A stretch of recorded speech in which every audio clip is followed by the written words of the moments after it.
presented by Vyas Media Network. So I would love to introduce you, but I want to know, like, from the horse's mouth, what is it that you do, Mark? Oh my gosh, how do you even describe it, right? How do you even describe what I do? I'm not even certain that I know everything I do. I do a lot, and I think that's a problem sometimes because I do so much. So, first, I'm a nurse. I'm a psychiatric nurse in the U.S., and I think it's different around the world. You know, the nursing, the role of the nurse and the respect that they receive in different countries is different. Yes. Very much. And I know that in the United States, nurses were voted the most trusted healthcare professional for the last 18 years in a row by the public. Wow. So, you know, here's how it goes for a visit to your doctor, whatever doctor you're seeing. You'll be in the room with the nurse, and the doctor will come in, and the doctor will say, okay, I'm assessing the situation, prescribe whatever medications, tell you what you need to do in 15 minutes or less. Doctor leaves, and then the patient always turns to the nurse and says, what should I do? What do you think I should do? Yeah. So I'm a nurse by training, and that's after having an IT company for 30 years. So I made a total shift. Or you know what? I like to think, or I know that I didn't make a total shift. The universe made a shift for me, right? I didn't pre-plan this career or this calling. And so I work sometimes as a nurse in the psychiatric space. I love acute care psychiatric, where I'm either with someone who's homicidal, suicidal, or very depressed on a locked unit. They're in crises, and I just love to have that interaction with those people, you know.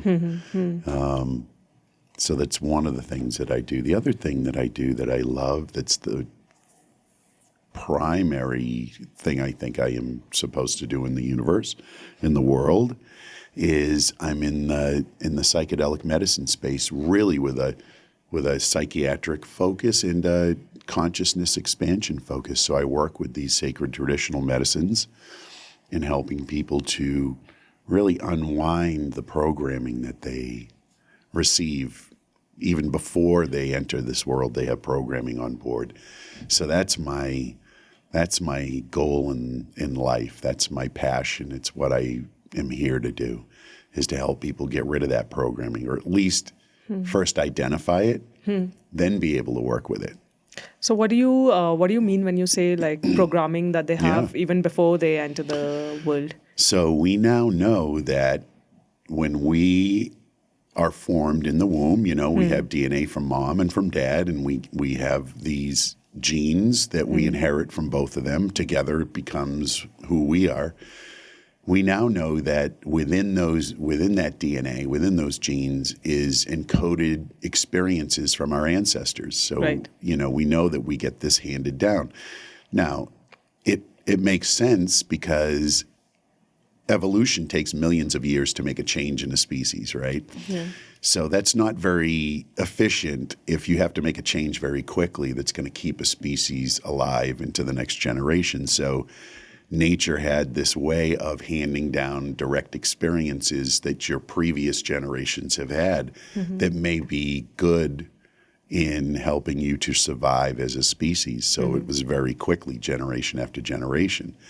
So you receive these experiences automatically. You didn't ask for them, so there they are. They may be relevant to your survival, or they may not, right? So many times these experiences are going to be something that was either tragic or, was a threat. Right. So those will get passed down. So right away, we have this program on board before we even start to become who we are. Yeah. Yeah. So basically, if let's say if my grandfather fell off a tree when he was a kid, it is highly possible that I'm afraid of heights or climbing. You might be right. You might be afraid of heights. Where does that come from? I'm afraid of heights. Yeah. Where did this come from? I have no direct experience of falling from any great height. Right. Right? And I can tell you that I've had that since I was born. Yeah. Yeah, very much. And that's a great example of how did that occur? How did that occur? And it's likely that there was something that happened in a previous generation that got handed down. Yeah. So, previous generation is one. Do you also think like we can carry, these programming from, I don't know if you believe in reincarnation, but do you think we can carry these programming from into different lives as well? I would say I believe in reincarnation. And that's an interesting question. I believe that we do carry those with us, although they're in that subconscious mind where everything resides that we don't know that we don't know. That's the biggest part of let's say, the sphere of knowledge, everything that's possibly knowable in our experience. Excuse me. Yeah, I believe that. I believe that. And Carl Jung, the famous psychologist, had this whole theory of the collective unconscious. Right. We have our own individual unconscious that we don't, that all of our experiences are stored there. We don't miss any of them. They're all in there. And Carl believed that there was a collective unconscious that was the repository of all human experience from the beginning of time till right now. And everybody has access to all of it. Everybody has it. Yeah. Everybody has access to it. And it's a fascinating concept. And when you have direct experience of it, it's kind of mind-blowing. Yeah, literally, because you think this is the reality that you have, when in fact you have all of this available to you. Different realities. Yeah, and think about all that knowledge that's contained in that collective unconscious, from the beginning of time, every experience till now. I think that many times sort of the breakthrough ideas that are conceived or hatched in someone's consciousness probably come from that, and it's just for some reason they were able to access that for a moment. Right. Yeah. It couldn't possibly just be something that we have learned from the moment we were born or conceived up till now. It has to be more than that, right? Yeah. Like the double helix twist of DNA. Watson and Crick received the Nobel Prize for that discovery. And Crick admitted that he had been on an LSD trip when he got that information. Yeah. And so could it be that he just opened the door to that level of consciousness that's not available to us in our daily lives? Right. A lot of scientists have also discovered or invented many things when they wake up after sleep, and they say that when I slept, I was just thinking of the problem, and the moment I woke up, I just have the answer. I just have the solution. I don't remember exactly which ones were they, but there were a lot of things we learned in school. Right. It's fascinating to think that's available to us. Right. And I think that's, the more you get the more you understand your programming and what's on board, it allows you to get those out of the way and maybe be more clear to access the other information that's available. And also to who you really are, right? Yeah. So the thing is, right now, most parents in my generation, the one thing that they want to do for their kids is to, whenever you ask any parent, what is it that you want your child to become, or, how do you want to raise your child? What is it that you want your child to do in life? And I often hear the answer that I just want him to be who he is, or I just want her to find her purpose in life. But the thing is, like you said, we carry so much with us already, just from the moment we are born. Oh, yeah. How do we navigate this for ourselves and also for our children? How do we, now let's say our kids are, 3, 5, 10, 14. How do we help them through this? How do we help them deprogram all these? I think that it's so wonderful that we have these conversations now because, in previous generations, my parents' generations, her parents, we didn't discuss these things. We didn't talk about them. And now having the opportunity to actually do that, now we get to work on it. We get to understand how we're programmed and how that affects our behavior when we want to, impart wisdom or guide our children, right? I come from a family where the message was, you work a certain amount of hours for a certain amount of pay, trade your time for money, and then at the end of your career, you retire, and then you just wait for death to come. And that's pretty much what the messaging was, right? That was your purpose in life. That basically. was the purpose in life. That's how you lived a good life, was you found a good job and you stayed with it and didn't think that there was anything else available. And I think that, my generation were the first ones who said, well, maybe not. Maybe we can do something a little bit different. But still, I guided my children and gave them the message that they should always have a good career. They should get a good education, right? And in retrospect, I look back and I say, wow, I made a mistake. I should have encouraged them to just be whoever they are. And now I encourage them to do that, right? So if they make a career change, that's beautiful. Do what calls you in the moment and live that. But you only did that because you were also programmed in a certain way. Yes. And I recognize that. And I think that one of the joys of discovering what your programming is and understanding that everybody comes from that programming is that everybody's off the hook. Like you look at their behavior. In the past, I would look at someone's behavior towards me and I would say, oh, they're just a bad person or they're, whatever. I'd make a judgment. Now, with knowing what I know and having experienced what I experience, I understand that it's just how they were programmed and their experiences that they had at a very early age that dictate how they behave in relationship with everybody else. Once you get that, you really understand it and you know it for you as well, you're off the hook, they're off the hook. It's like, okay, I understand that's just programming that's in play. And maybe you don't need to be a part of that person's, right? You don't need to be there, but when you understand yours, you get to step outside of that. And I think there's so much power available in that. There's so much life available in that. So the first step is to start recognizing our own programming. And, then it gets much easier for us to first, like you said, not judge somebody else and also to be able to guide our children in the right direction. Because there must be so much from our programming that we are projecting onto our children as well. We can't help but do it. We can't help but do it. We are just, that's how the vessel works. That's how this thing works, right? It gets the programming and then it gets layered on experiences that support that programming. And then, they say, the old saying is you can't teach an old dog new tricks. We know that you can teach an old dog new tricks, but it's much harder. And I think it's because we become so set in our program that it's been in place for so very long that it's hard to break through that, So the older we are, the more opinionated we are about this is the way life is. Breaking through that, which you can do, especially with the new, tools that are available for us to do that, life can become this amazing kaleidoscope ride, that's just so full of joy.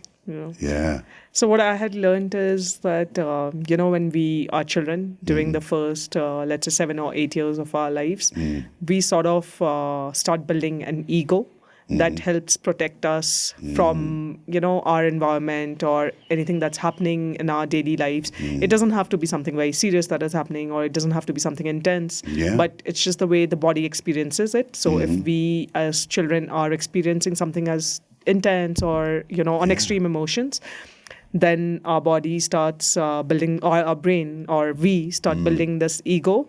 But what happens is, and that ego helps us survive through those childhood years, which is very necessary in those childhood years because necessary. Otherwise we would break down mentally or emotionally. But what happens is when we become adults and those circumstances are not present anymore, we still carry that ego with us. And that ego still dictates the way we behave, the way we act, the way we react. Absolutely. And we don't need to have it anymore, but it's still there. It's still there.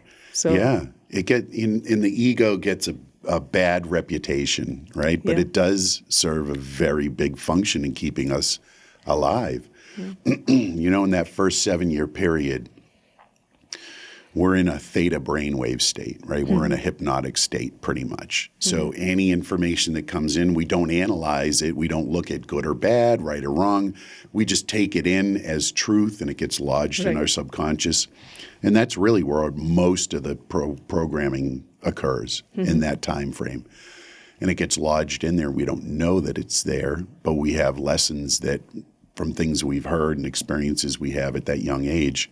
And you're right, by the time we're 7, we're ready to start making, having our own experiences and having our own beliefs and making judgments based on all of that stuff that's in the background.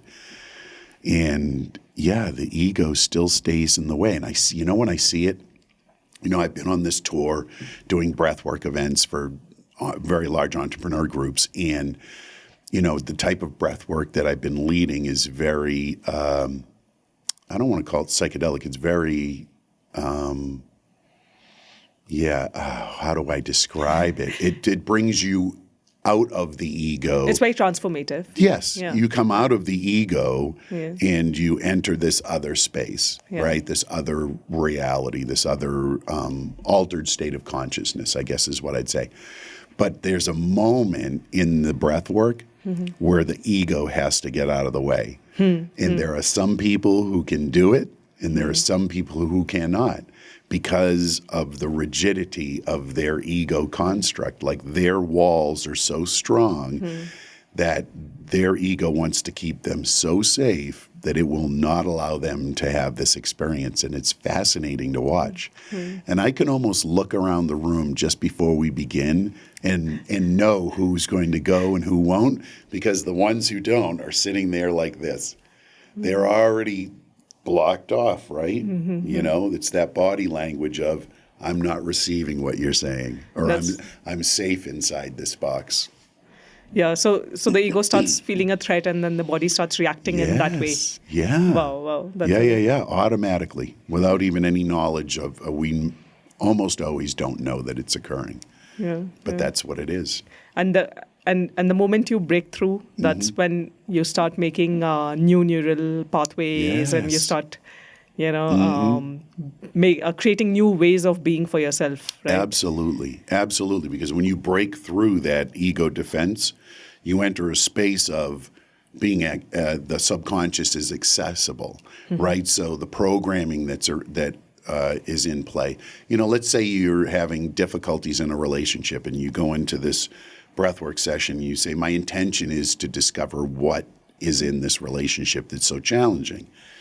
When you go through that ego defense and you enter that space of accessing that subconscious mind, you may receive the answer because it is here, right? You'll see that, oh my gosh, I remember that reminds me of an interaction I had when I was very, very young with my mother. And I really decided at that point that it's difficult in relationship when this happens, whatever this is. So it's fascinating that entering that space, just using breath work, in a very particular way, you can have this knowledge of what's really driving behavior.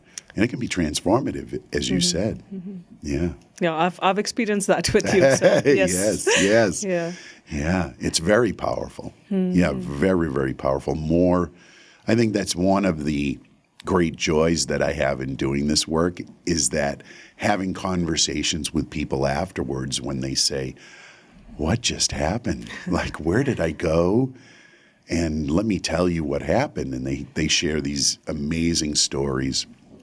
And sometimes the story is something very small that weeks later turns into something very profound for them, right? We never know what that little moment is. It starts sort of like compounding. Yeah. It's like a break. It's like a little break in a dam, and the water just starts to flow. And then they have this big awareness. Yeah. It can be, it's just amazing. Just hearing all this, it sort of also scares me that, especially as a parent, and that the kind of effect that parents can have on their children in these early years. And sometimes it's also very subconscious. You are not always meaning to, or as a parent, you never intend anything wrong for your children. But in many subconscious ways, you tend to give them these experiences or this conditioning that they're going to carry with them all their life. All their lives.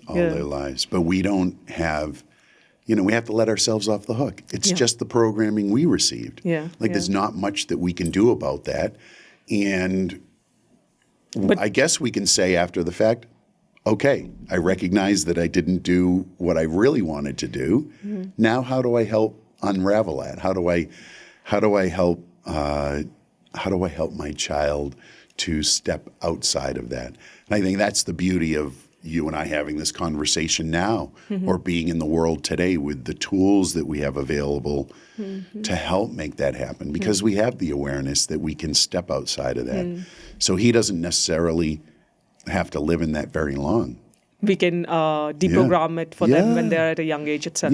Or even then, it's just about making mistakes and then repairing it with your child. Exactly. So what I learned was also that usually what we are talking about, this conditioning or let's say trauma or any sort of experiences, it is not exactly what the action is or what the circumstances that the child takes away or remembers or holds on to. It is what the child experiences out of that. Right. So you can't change what you did, but you can change the way the child has experienced that very same event. Yes. And I think that's what you do. It's an emotional charge, right? It's an energetic link to whatever that memory is.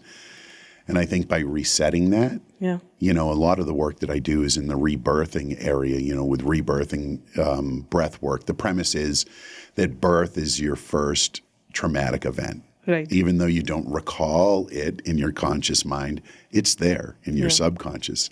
So many times that plays out in your behavior. So right away, we have things we need to work with. And we can do breath work around that brings us through that whole thing and straightens that out. You can do that with anything, right? Yeah. So if you recognized, oh my gosh, I really wanted my son to have this experience, but what he got was this experience. How do I change that? Right. We figure it out. We have tools that we can use. So basically, even while you are, taking birth, you have certain experiences that you hold on for many years in your life. So let's say having a C-section versus a normal delivery, or even in the normal delivery, how the delivery is, or even right after birth. So that is why something like the kangaroo hug is so important. Yes. Okay. Yeah, because the whole birth process it's how it's supposed to be, right? You're supposed to have that squeezing out, right? That experience of constriction. But let's say you're born with the cord around your neck, right? And you experience that kind of a birth.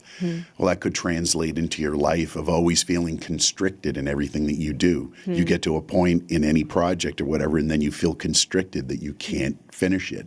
Like that's a manifestation of that experience physically occurring in your life years later. And we tend to live all our lives without even realizing where it came from.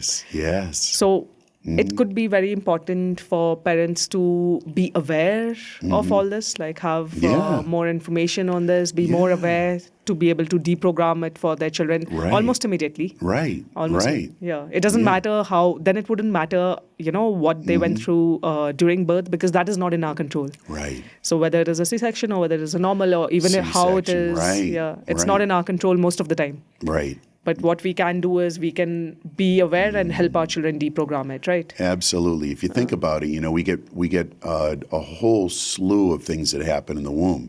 So during the pregnancy, if mom was having a difficult time in life with some other things that were happening, that the baby's going to be receiving all of those hormones that are flowing, the cortisol and all of those things.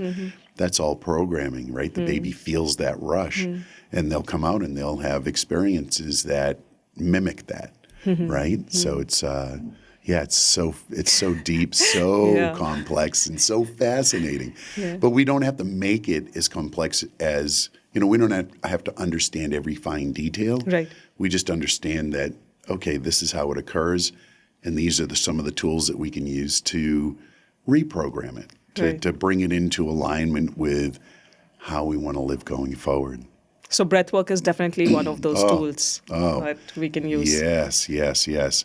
A very beautiful tool, and it's I like to say we are the medicine, right? Yeah. We have that inner healer, and when we can access that, it'll do its job just fine, and we don't need to understand how. Yeah. But we always want to, don't we? As human beings, we always want to make meaning about everything. We need to understand how it works and why it works, and at the end of the day, we don't know much. We like to think that we do, but... And we like to find, we like to, go into this quest. Exactly. It's the quest for knowledge. That also must be some programming. Right. Yeah. And we always feel like we need to understand it completely. I always had that. That was one of the programs that I had. Yeah. I felt that I couldn't speak about a topic unless I knew everything about it, because what if somebody called me out and said, hey, you don't know about this? And I'd say, oh my gosh, I don't. Yeah. And that would go back to the program of you're just not smart enough, that you get when you're a very young person. It's not true. Like, I'll give you an example. One of the programs that I had that profoundly affected me through all of my life was at a very young age, I decided that my father didn't love me. Now, that translated into every relationship. Everything that I did in life had to be impressive because I had to impress you so that you'd like me, so that you'd love me. So all the things that I did, which produced a very spectacular life, by the way, right? It's very successful. All these things happened. But it wasn't by choice. It was driven by that little program that was in the background. Now, here's the thing. My father's still alive. He loves me more than any human being in the world. He just got a program from his father, who got a program from his father, right? And it was generational and just resulted in this program that was running in me. The program was identified and was dealt with. Yeah. So this reminds me of something that we preach as like parenting experts, that do not cheerlead your child or do not overpraise them. So even when they are making a simple work of art, what we tend to do is we're like, oh my gosh, that's so beautiful. Or, we clap every time they do, even babies or toddlers, when they start getting up to walk, we start like, clapping. Yay, come here. Yes. Oh, we do. Yeah. We do. We feel we want to be cheerleaders, but I think you're right. Yeah. That can go too far in the other direction. Yeah. So if we do that very often, if we are overpraising our children, or we're not doing it naturally, we're just doing it to make them happy, not because we are happy. If it comes naturally, it is absolutely fine. Right. But if it is coming from an intention of, let me make him happy, or let me overpraise him or her, then later on in life, whenever they are doing something nice, they are looking for that kind of external reaction or an external cheerlead, like a prize. They've been programmed to have that feeling. And then what happens when you get out into life and you have that program in play and you're not receiving that, right? Yeah. How does that manifest? Yeah. Well, we don't know. Like I said, that program that was in play for me, that my father didn't love me, which translates into I'm unlovable, had a lot of negatives to it, but it also had positives because I tried very hard to impress people, so I did a lot of impressive things. So, good, bad, it just was. You don't know. You don't know. Now, you can never say. Now, I still do impressive things, but I do it because I choose to, because I'm curious about it, because I want to do them instead of do them to impress you. Yeah. It's the same thing as like teaching your child to say thank you or sorry or greet somebody. It's usually not because the child wants to, but because you have sort of like forced him that this is the way to be. Yeah. This is how you respect people. Yes. So Oh my gosh, go ahead. No, I'm sorry. I have a perfect example. I have a perfect example of that. Yes. So we all have programming. And I've been traveling India for the past 2 months doing these speaking events, and it was fascinating for me to be immersed in the culture and to experience my programming natively and in the Indian programming Right. natively, right? One of the things that came up was in the Indian culture, you never say no directly to someone, ever. And for me in the United States, in my culture, it's a yes or a no. And if you don't say one of those things, no is very acceptable. If you don't say one of those things, That is you're unacceptable. disrespected. And we may not continue a relationship because you disrespect me.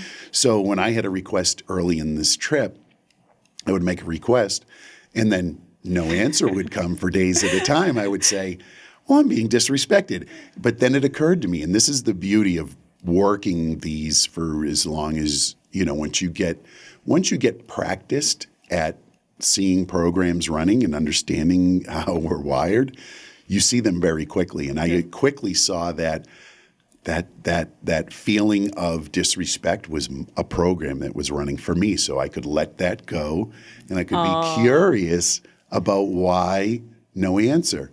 And I realized that no answer, right, not having any answer at all, is very much the answer. Like no answer is no. And once I understood that, everything ran along smoothly. So I'd make a request, it would be yes, everything would get done right away. If it was no, I'd get no answer. I'd say, it's a no. So no disrespect, no anything. But that's the kind of thing that culturally we get our programs that can be a problem if we're going to interact with each other, right? Yeah. Yeah. That's So, when you do businesses interculturally, the programs come into effect quite a bit. I mean, you are into the space and you said, because I have been working on this for so long, it is easy for me to recognize somebody else's program. But then for a person, let's say you were not working in this particular space and you were still going on those speaking tours, Right. then it would have been so difficult for you because each time, your ego would have been hurt. Oh, the ego. It would have been a thorn in my paw, a thorn in my hand. It would have been so aggravating. And it's just programming. Like it's just the way it is. There is no right or wrong. It's just I'm programmed for this. This person's programmed for this. And they're opposing. There are differences. But once understood, it's fine. This is so interesting for me because most of the time when I'm coaching parents as well, somewhere in the sessions I start to realize that it is a lot of programming that the parent is holding and is getting triggered based on the child's action. The child is not really intending to do anything wrong or but it is their own programming and their own ego basically that they're not aware of. And each time, let's say, there was something about disrespect. Since we're talking about disrespect. So somebody had a problem in one of my sessions where she was like, but my son does not respect me. And when we went deeper into it, we realized that, it led down to her own childhood and her relationship with disrespect. Yeah. And it was, her son was anyway just being a teenager. So, but it bothered her too much because there was something within her that she had to resolve. It's always that, isn't it? Yeah, I was on a podcast before. We were talking about triggers, I used to get triggered. Boy, I had a lot of triggers. Oh, I did. And I would always be blaming the other person. I'd say it's their behavior that's the problem. Most of us do that. Most of us do that all the time. Of course we do. We automatically say, oh, it's their problem. If they wouldn't behave that way, it would be different. And what I realized a while ago was that trigger is never out there. It's always inside me. Yeah. So what is it in me that is causing me to feel this way about their behavior? And sometimes it's uncomfortable to have to look at that. You're looking in the mirror and you're saying, okay, it's inside of me. What is it? What experience did I have that caused me to feel as if that type of behavior makes me feel a certain way? So do you feel that now you're, after working with all of this for so many years, now you're at a space where you have very few or minimal triggers or none? I had to contemplate that for a while because, and I've come to this awareness for me, and I think it's probably applicable for everybody. I don't think that the programs go away. I think you just take the energy out of them. You recognize them. Right. And so they'll always pop back up. Like I Right. still have moments where I feel like, oh my gosh, that person doesn't love me. What's the matter with me? But very quickly I look at it and say, oh, there's nothing the matter with me. That's the program running. I can let that go. And then I don't have to react or have that feeling or that emotion associated with it. So Yeah. it's not about basically getting rid of it. It's about integrating with it. Integrating with it. Right. Yeah. And I think that's always what the case is. I think a lot of the therapeutic modalities that we use, all of the self-help stuff is really about integrating, right? Integrating all the parts of us, all those things together, and not necessarily always driving to have it resolved and solved. Yeah. But yeah. just recognizing it's a part of us, and sometimes it's going to come up, and knowing very quickly when it does, you can just pull that energy away from it.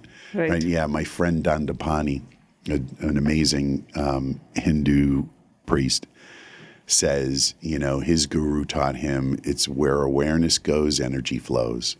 Right. And so when we have this, when we're aware of that program, we can choose to pull that energy back from it. Right. We don't have to let it go in that direction. We pull it back. Yeah. And we put it into the new program, which is you can create whatever you want. everything's fine. It's fine. Yeah. It's amazing. It's so good. And it's so I think it's applicable for us as me as parents and my kids as parents now, and you raising a beautiful young man, understanding your own programming and how you have come to be who you are in your life. And when you have those moments, because there are behaviors when children are just being children, where it's very difficult not to have a reaction to it, right? Yeah. But, that's one of the most difficult things. When your child is misbehaving or when your child is throwing a tantrum, to not react. Because, I know. almost immediately you want to be like, control the situation. Yeah. And you can. You can, yes. But it's more of a reaction. It's never a conscious action. Exactly. And is that necessarily how you want to be in parenting? Do you want to just be reactive, or do you want to be conscious in your response, I guess is what I'd say. Yeah. So it's all about just being aware in that moment. Yeah. But, where, so even if you're feeling anything, you can just take a step back and think about where are these feelings coming from. Yeah. But also what happens is in that moment, the triggers are so quick and so fast that you immediately go into that fight-flight mode, and then you have no space or no frontal lobe power to even think. Right. Like, how do you remind yourself in that moment that, no, I need to be, conscious? I think that you need to, I think one of the things you can do is utilize breath work, right? Because there's this beautiful little breath work called the 1 minute breath. Okay. And it's so simple because it is just 1 minute. Yeah. So you have a minute to just reset your nervous system, because you said it, you go into fight or flight. Right. You have this emotional response, and all of a sudden that whole circuitry is alive in your body, and you're reacting. So the 1 minute breath is really simple. It's 20 seconds breathing in, full in breath in 20 seconds, 20 seconds holding, and then 20 seconds on the exhale. So that's the hardest part, I think, is always on the exhale, timing it to be 20 seconds long, and then at the end of the 20 seconds, you completely empty. When you do that efficiently and effectively, you reset your nervous system to a parasympathetic nervous response, which is not fight or flight, it's calm. And then in that moment, you can have a choice. Because in that fight or flight, you don't have a choice. Oh my gosh, no. Yeah. No, you don't. So let's take a situation where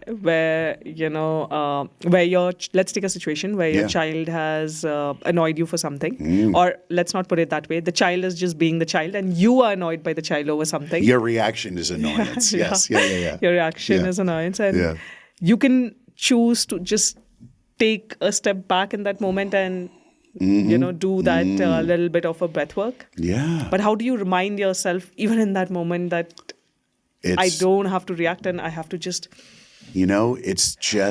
It's practice. It's practice. Like Again, it's anything, conditioning. It's practice. It's conditioning, right? So you have this response in place that's been there forever. How do you not respond that way? Well, it's not going to be right away. And I think that for me, in my experience, is after I've had this visceral response to whatever the child is doing and I've reacted, usually there's guilt associated with my reaction. I feel so guilty about my reaction that that's the moment that I can remember to say, oh, if I only took that breath. And then the next time I'll take that breath. And maybe the next time I'll remember to take the breath, maybe not, but the second, third time I'll remember to do it. Pretty soon it becomes a standard response. So whenever I feel that situation, I've programmed myself to automatically go to the breath. And it's so simple and so effective. I think it's a great tool to use in the moment. And it's great for, let's say you're in a business situation. You're in a heated moment with somebody. Even with your spouse. With your spouse. Oh, my gosh. Yes, in a relationship. Woo, that is a good one. So you just say, hey, give me a minute. That's a great response. Just give me a minute. Go do that little breath work. It gives you that reset that allows you to have a choice in the moment. Because isn't it always about that? So it is possible to reach a point where your subconscious reaction will be coming back into the parasympathetic nervous system versus reacting at your child. Yeah. And that's ultimately what the gurus do. I mean, they meditate for all those years to become that very serene, non-responsive person. They are the calm in the hurricane, right? No matter what's going on, they're always calm. They've just practiced bringing their nervous system into that parasympathetic mode of having no response. And so we can do that with just a 1-minute breath. We can step into that moment and then have a choice, which is beautiful, isn't it? Yeah. Yeah. Hopefully. Yeah. Fingers crossed that we actually make it happen in the moment. Yeah. Usually when you're angry or when you're reacting and somebody tells you just breathe, you're like, please don't tell me that. Don't tell me to breathe. Right. Yeah. Yes. That's the last thing you want to hear. Well, now you know. When they say just breathe, say, yeah, give me a minute. I'm going to go for a minute. Yeah. Just 1 minute. And that just gets you right to a different place. Yeah. Like magic. So it's again, we root back to awareness. And then this reminds me of, so many of our conversations where we just talk about being in the moment. Yeah. So another thing we do as parents is that we are not in the moment most of the time with our children. So sometimes when your child, let's say your child is not sharing, you immediately go into this 10 years down the lane and you start thinking of your child as a selfish person. Yeah. And that's where your guidance is coming from. And that is one example. But even otherwise, we are so busy with our work lives that we're rushing from here to there. And the few moments or whatever time in the day that we are spending with our children, we are never present in the moment because we're always thinking of something else. We are taking so many other decisions for the next step, what is going to happen 1 hour later. It's how we are wired. We're just wired to not be in the present moment. So again, it takes work, it takes practice to bring yourself, first to have the awareness that you're not there. Once you start to become aware of how much you're not in the present moment, wow, it begins to really bother you how much you're not there. Because we're not there most of the time. We're thinking, and I do this all the time because I'm human, and this is how it goes. I'm thinking about what's it going to be like in June. Yeah, where am I going to be in June? What's it going to be like? What am I going to be doing? What should I be doing? Should I plan on doing something? Right? And then, of course, we always look back and we say, wow, I wonder how it would have been if I had made a different decision in that situation. And all of those things, none of it's real. Like the only thing that's real is what's here, happening right now. Like you and I having this podcast conversation, right? This is real. Yeah. All this stuff out there or back there, Yeah, not real. Yeah. It's just either gone or is a possibility. Possibility. Yeah. Right. And most of the time, and oh, this is beautiful. Thank you for saying that. Our programs, our ego, only gives us a limited amount of possibilities Right. by design. Because possibility, infinite possibilities for the ego is death. Because there's no prediction. You can't predict. The ego cannot predict what's going to happen. And that's its job, is to predict, looking at the past experiences, what's going to happen next so that we can be safe.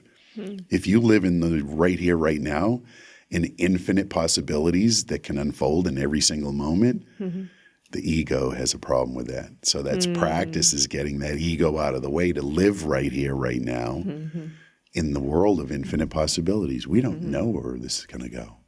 And that's so much more beautiful, right? Yes. That's life. Yeah. Everything else before that is just automation. Yeah. So even for the child, Yeah. instead of thinking if you can just be in the moment, They are. Yeah. Isn't it beautiful? They Aren't are. they? They are Yeah, in the yeah, moment. yeah. So They always are. They always are. They are always in the moment. They don't think what's going to happen today. They get up and they start experiencing, which is beautiful because they don't have that ego formation yet, right? They're just in experience. Yeah, yeah. Again, they don't have that analytical thought of, is this right or wrong, good or bad, blah, blah, blah. They don't have that. Yeah, I think also because their frontal lobes are not developed enough, right? So there's less of like logical thinking, and that allows them to be more in the moment.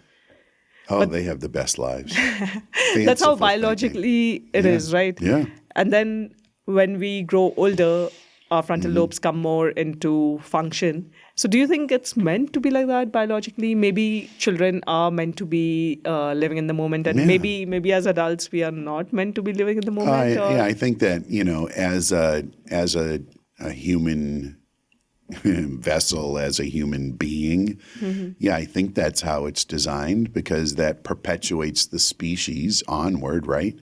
If we learn lessons when we're young that get firmly put in place, that dictate behavior that's going to keep us safe into the future, we'll have a very long lifespan, but we won't really have a very rich life in many cases, because we're only going to see the possibilities of what is in our little realm of ego. So in a way, by deprogramming or getting rid of these conditions, maybe we could be creating like unsafe lifestyles, like you said, but we are fighting evolution. Yeah. Right. Yeah. So that's all that in those breathwork sessions, or in a psychedelic medicine session, you have these moments where you have what they call ego dissolution. Right. It's the death of the ego. Right. That is fighting evolution. That is fighting that herd mentality of let's just stay alive. Let's just have this life. And it can be a great life, right? I mean, sometimes I think, wow, what would my life, looking back, what would my life be like if I hadn't had all this awareness? Like, I just would have had all the toys. I would have had all of these things. I would have partied. I would have just gone to my grave in this very, wonderful life. But that's not how it went. Like, I have this need to be exploring, and I always have. And that's okay. So, so I think by and large, we're meant to just be very stuck in this very programmed way, which doesn't necessarily give us, doesn't necessarily create the world that we all want to live in. Yeah. It's just going life after life, generation after generation. But I also believe it's not evolving, right? Evolving would be when this generation does something that is very different from the previous generation, tries out new avenues, and but that's so hard. Yeah, it's so hard to step outside of that. Like you say, you're pushing against evolution, or you're pushing against the perpetuation of the species. It requires stepping outside the box of safety. But I think that, I don't know. Boy, I love our conversations. I think that that's what's occurring in the world now, because we have this great mashing together of cultures, and we're so connected, via technology, that there's a lot of anxiety and there's a lot of unknown, and that's part of that ego moment that's going away for everybody, right? And now what comes from that is infinite possibility. So what's possible? So there's a beautiful world out there coming up. Yes. Yeah. I think so. Yeah. I really do. Soon enough. Yeah. Sooner than later. Yeah. Sooner than later. Yeah. But I agree with everything you're saying, because I tend to think in a similar thought process, in the similar line. But as a parent, I also find it so difficult to sometimes step out of that conditioning, out of that normalcy, and guide through a new path. Because sometimes I feel that, I turned out fine. Right. And by doing all these new things, like, for example, not even shouting at my child, or creating, like we were discussing earlier, creating a very thin line between boundaries and freedom, and by allowing my child to be his own person, I don't know how it's going to pan out. Like there's no case example. There is no case example. There isn't. So do I do what my parents did, because they raised fine children when I look at my brother and me, which was absolutely fine, or do I do this like drastically new, different way of raising? And it's not even just about me. It's about what I preach as well. Yeah, I'm guiding many parents to do things so differently than what their parents did to them. Right. And there is always this question that even they come up with, that, we turned out exactly fine. Yeah. So why should we do things differently with our child? Because the world that we were living in, that our parents were living in, that Yes. we grew up in, is not the world that they have now. Right. And it's gonna take them living in a world of infinite possibilities to be able to really live in this world that they're inheriting, that they're going to be a part of. There's been a fundamental shift because of technology, because of the ability to travel, and for us to, be in schools together, right? And learning together, just things that our parents did not have available.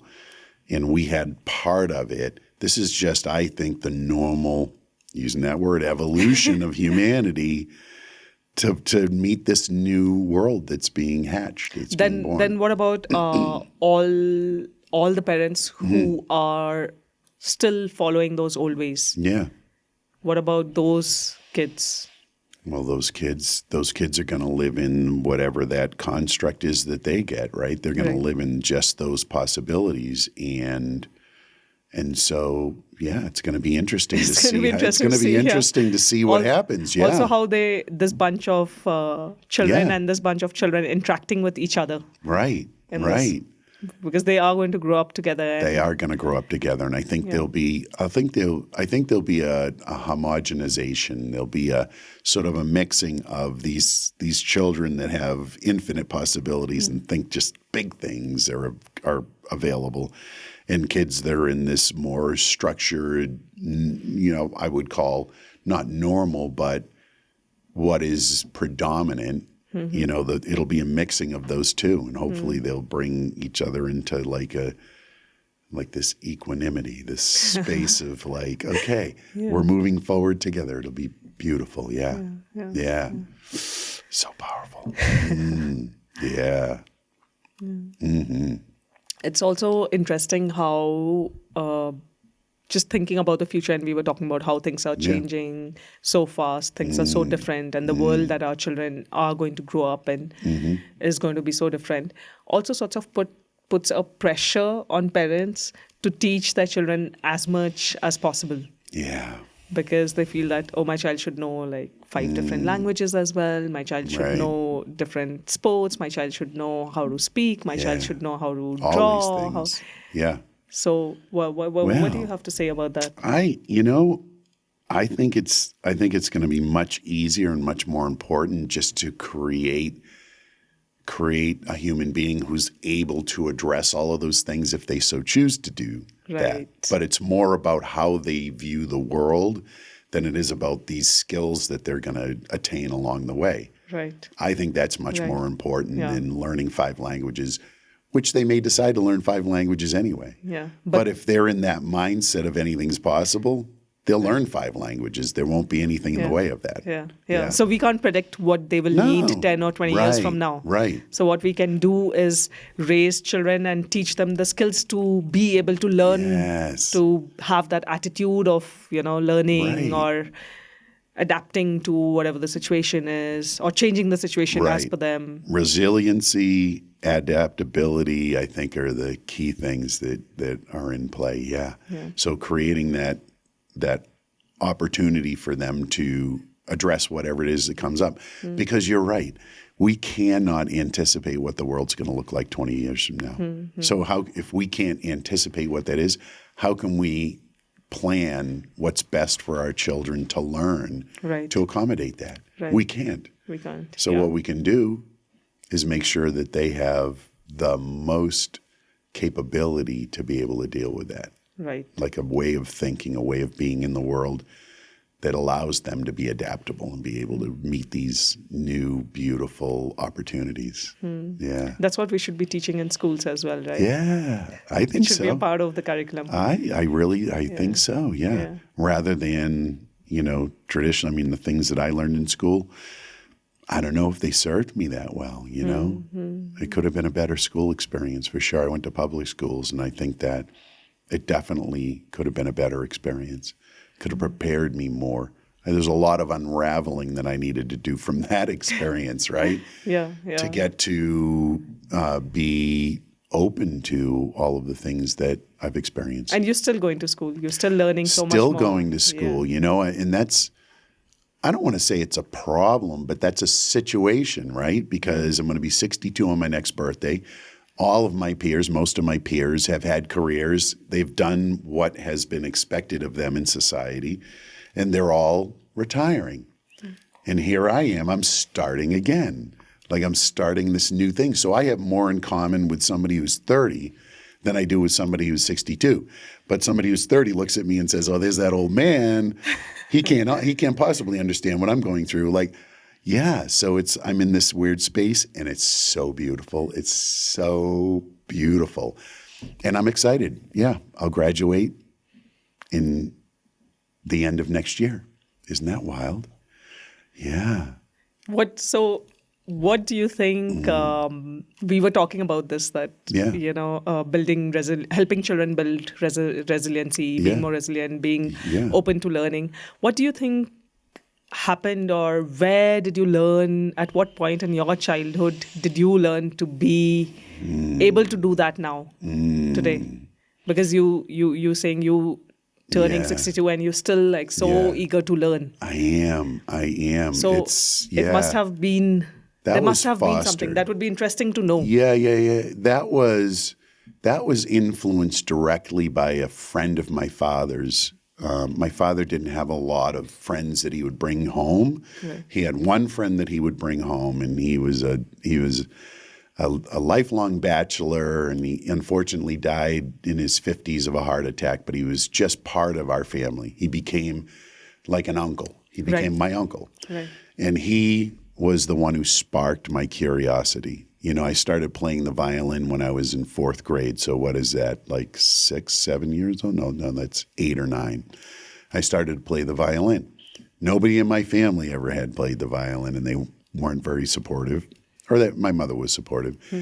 But this gentleman bought me for Christmas a record of Paganini, who was a very famous composer.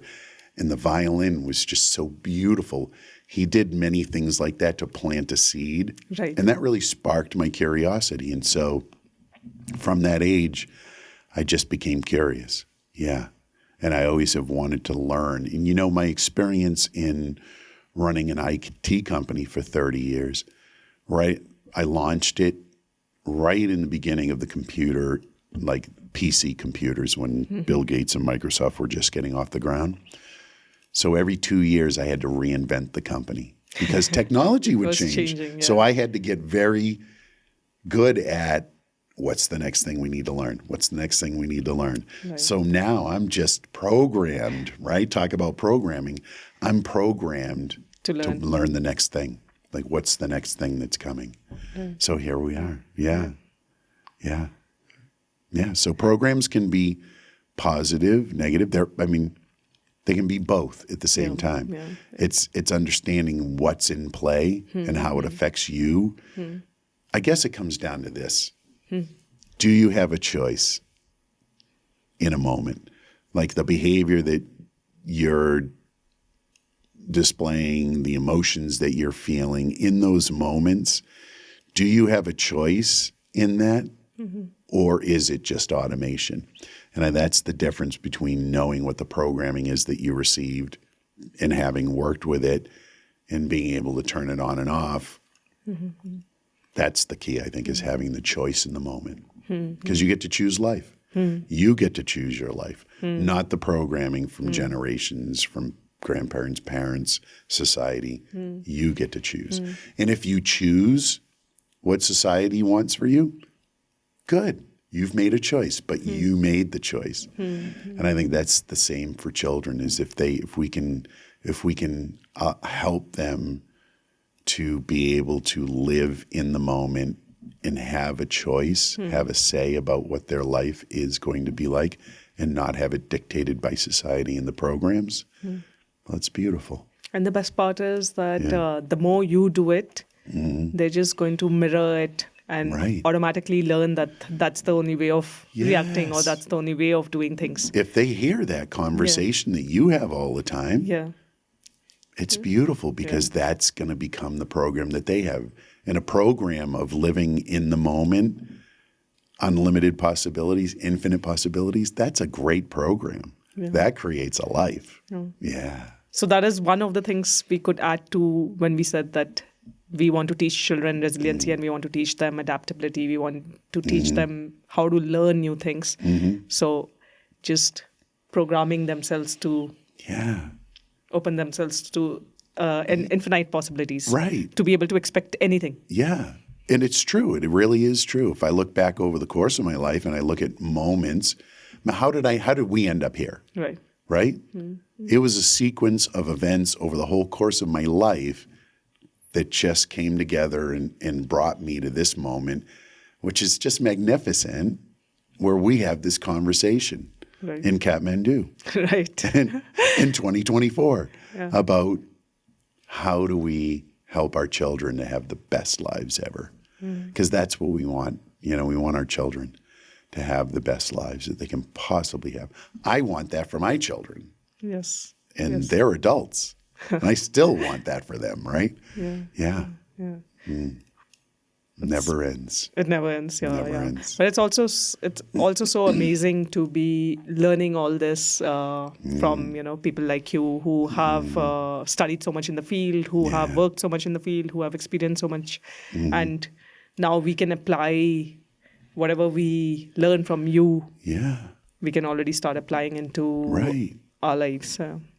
And it's always a learning adventure. I learn new things every single day. And I uncover new programs that I say, oh my gosh, I really have that program in play. That's why I act that way.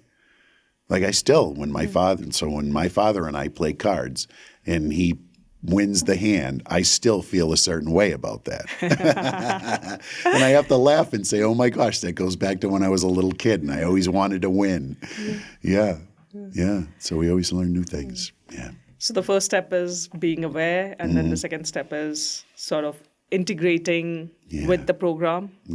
Integrating, and so awareness and then integration, understanding that it's part of you, and then you get choice. It's always about the choice. And then creating new programs or new ways of being.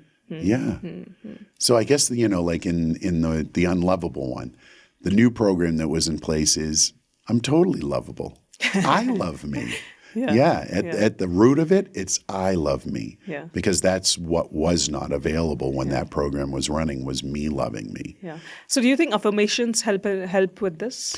Yeah, because affirmations, that repetition, I think is part of the way we get programmed, right? Because that's we hear that repeated stuff when we're in that theta brainwave state when we're very young. We hear it, we take it in, and it becomes solid, right? It becomes our narrative, basically. Yes. Yeah. So I think affirmations can be super powerful, can be very powerful. Yeah. Because we're doing that same thing over again. We're affirming. Over and over again. And we can always go back to it, We can choose consciously with that great conscious mind that we have to step into that narrative anytime we want. We can have that affirmation. Right. Yeah. Right. Powerful. Yes. Yes. It's just that, when we talk about things like these, for example, affirmation or breathing, it is not something new exactly, because it is something we've read in books. It is something we've been hearing all the time. Yeah. But we never tend to actually practice it or put it in use in our lives. Yeah. Maybe we do it for a month. Let's say we've read a book and we're like, okay, let's try this, and we do it for a month, but then we forget about it and we go back to our usual ways. Of course we do. And well-worn pathways. Yeah. Yeah. It's just so powerful when you realize the gravity that it could have in your life. So powerful. Yeah. And it's, what we do today is going to dictate what our lives are a year from now, 5 years from now, or 10 tomorrow. years from now, or tomorrow. Yeah. Right? So it's all about right here, right now is where we have the choice. So what we choose to do now really is our life. So right here in this moment, what we choose is life. Because from this comes our life. Yeah. So I get this question a lot from mothers especially, or sometimes even fathers, that how much amount of time is enough to spend with your child in a day? Yeah. Because they have to balance between work, home, and then their own social life and children. So there's always this pressure that, am I not spending enough time with my children? And when you talk about this, how just life is just right here, right now, it feels like there can be no definition to that. It could be 15 minutes in a day, or it could be like 3 hours in a day. Right. It doesn't matter. I don't think it matters. Yeah. I really don't think it matters. I think it's about the quality of the time that you're spending with the child as opposed to the amount. But just being present in the moment. If you're present in that moment, doesn't matter if it's 5 minutes or 5 minutes of being present with the child is so much more powerful than 6 hours not being present. Right? So it's that quality of the time that's spent. Yeah. So it's practice. It's just practice. It's just practice. Yeah. At the end of the day, just practice. Yeah. So I know that you were practicing learning to be in the moment quite a bit. And how was that experience for you when you started living every moment just without thinking about what the future is going to be and just making the maximum out of that present moment? Right. And I go back and forth, right? I dip back and forth into the pre-programming that I've had that I've got to make things happen, so I better be doing something as opposed to being. It's that's the thing. It's doing versus being. And when I'm able to step into just being in the moment, you see the most amazing things appear in your life. That opportunities appear that you wouldn't have been aware of before. Right? Where they just come into your world and you see them and you say, wow, isn't that awesome? I'm going to go do that. I'm going to have this experience. Yeah.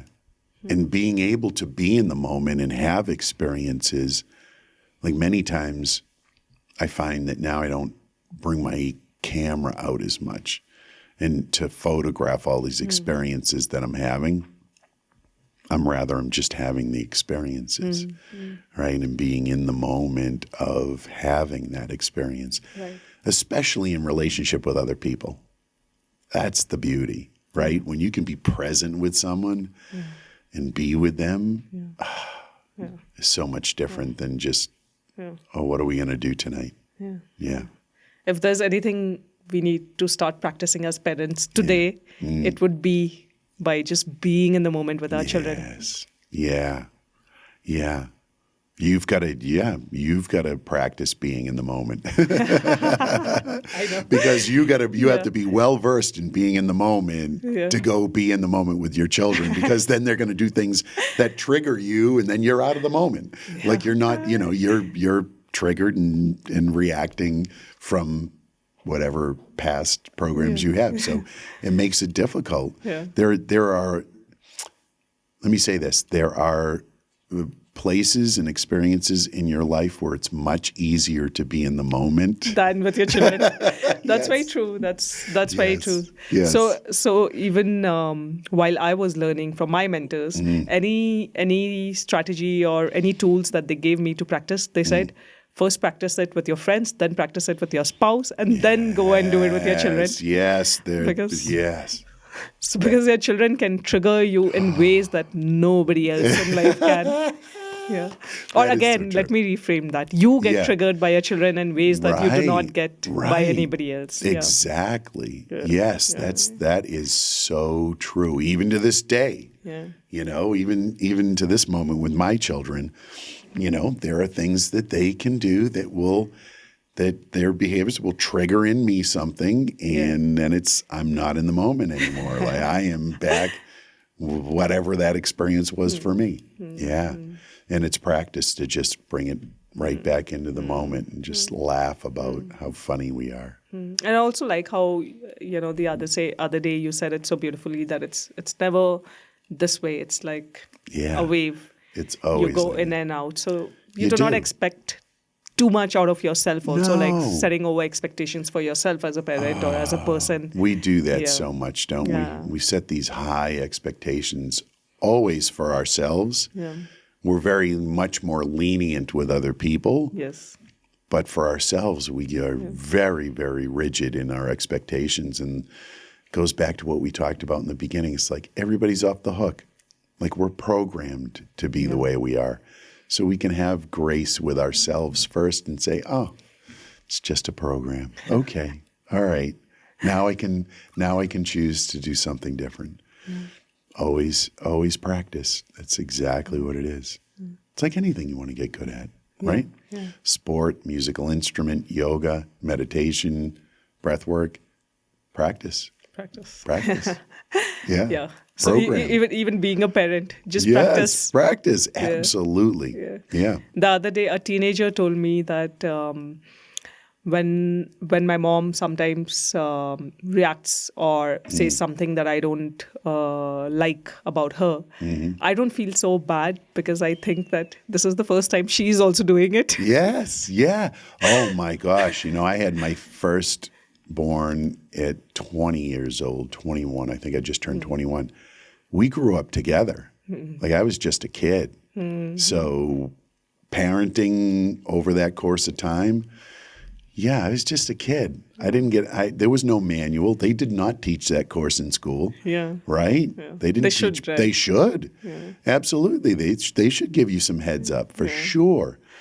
So you do grow with your children. You do mature with your children, which is what I think, it's so beautiful being a grandparent now because so much easier being the grandparent with all this experience, where it's like, okay, they're off the hook. Or it's like if you have multiple children. My parents were very different with me being the oldest of four than they were with my sister who's 12 years younger. Right. They were different parents. Yeah. Right? They also grew as parents. They grew as parents. They didn't freak out as much about things that would occur. They'd say, yep, that's a teenager. Great. Yeah. And so it was a different experience for both my sister and for me. I get that also from parents a lot when they feel bad or they feel guilty because they are like, I'm so much better with my second child as I was with my first. Right. But then I always tell them maybe that's what your first child needed to experience as well. Yes. Right. We don't, and I think that I had the perfect parents for me. Like, they made a ton of mistakes. I made a ton of mistakes. But were they mistakes? I don't know. Maybe that was the experience I needed to have. Yeah. As long as you're happy with who you are today, that's all that matters, right? And then that you can go back and say, no, then it was the way it was supposed to be. They're off the hook. Yeah. I tell my father that all the time. Because, as being, he's in his 80s and he looks back and he says, I wish I was a better father. And he had a lot of guilt around it. And I said, listen, you're off the hook. You're exactly the father I needed to have. Thank you for everything you did for me. You don't have to feel guilty about anything. Like, it's fine. Exactly. All of the things that happened made me who I am today. Forced me down a lot of pathways, right? Forced me to look into these things deeply. Had I not had that experience, I probably wouldn't have, and I would have had just a regular old life. Right. Yeah. And I'm so happy with the one I have. I'm sure, yes. Yes, I am. Yes. So I wouldn't trade anything. Yeah. Yeah.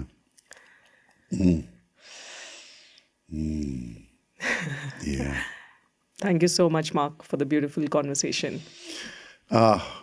Thank you so much for asking me to be a guest on the podcast. I absolutely loved this conversation. I love all our conversations. We always go right into the deep depths of whatever we're going to explore together. So thank you so much. I'm glad we could do this. I know we can go on and on about this. It's, off air.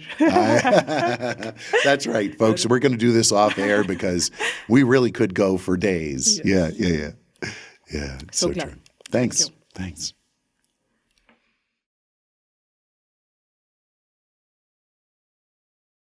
This show is brought to you by Vyasa Media Network.